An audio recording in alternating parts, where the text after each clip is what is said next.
An elderly woman nearly 90 years old dresses up every Valentine's Day and goes to the train station to wait for her husband because many years ago he promised he'd be home on Valentine's Day, but 65 years have passed and he still hasn't returned. Luckily, there's still an old photo of the two of them at the station. Every time she sees his young handsome face, a soft smile appears in her eyes. Her memories take her back to a morning 65 years ago. It was a time of war and constant goodbyes. To keep her from worrying, he promised her that he would return safely by the next Valentine's Day. As the train slowly pulled away, Caroline suddenly remembered she hadn't given him the card she made for protection and peace. She ran toward the train in a panic. Luckily it hadn't picked up speed yet, and she was able to hand him the card just in time. As she watched his figure disappear into the distance, she had no idea that this goodbye would turn into 65 years of waiting. Every time a warplane flew overhead, she couldn't help but cry. Thankfully back then, they could still keep in touch through letters. Caroline would always kiss the envelope, leaving a bright lipstick mark as a symbol of love and longing. Weeks later, she finally received a letter from him. She opened it eagerly and found a tiny model airplane inside. He wrote that because the situation was tense, he might not make it back before their baby was born, so he made the model as a gift for the child. Days passed slowly, and the letters stopped coming. The baby was born while Caroline was still filled with anxiety and hope. She hired a photographer to capture the beautiful moment. Then one day, she heard on the radio that the war was ending. Her heart filled with joy. She began counting down the days until his return, but life didn't go as planned. One day, she saw the mailman walking toward her slowly and had a terrible feeling. The letter said her husband's plane hadn't returned after a mission. No one knew if he had survived. He was officially declared missing, but Caroline didn't give up because he had made her a promise that he'd be back on Valentine's Day. From that day on, she began her 65-year wait. The years were long and painful, but she never lost hope. Every Valentine's Day, she went to the station with her grandson, always dressed beautifully, just in case her husband came home. She wanted him to see her at her best. Over time, she became close friends with the station master, who had worked there for 25 years. He deeply admired her.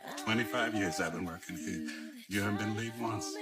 No, in the 40 years before that.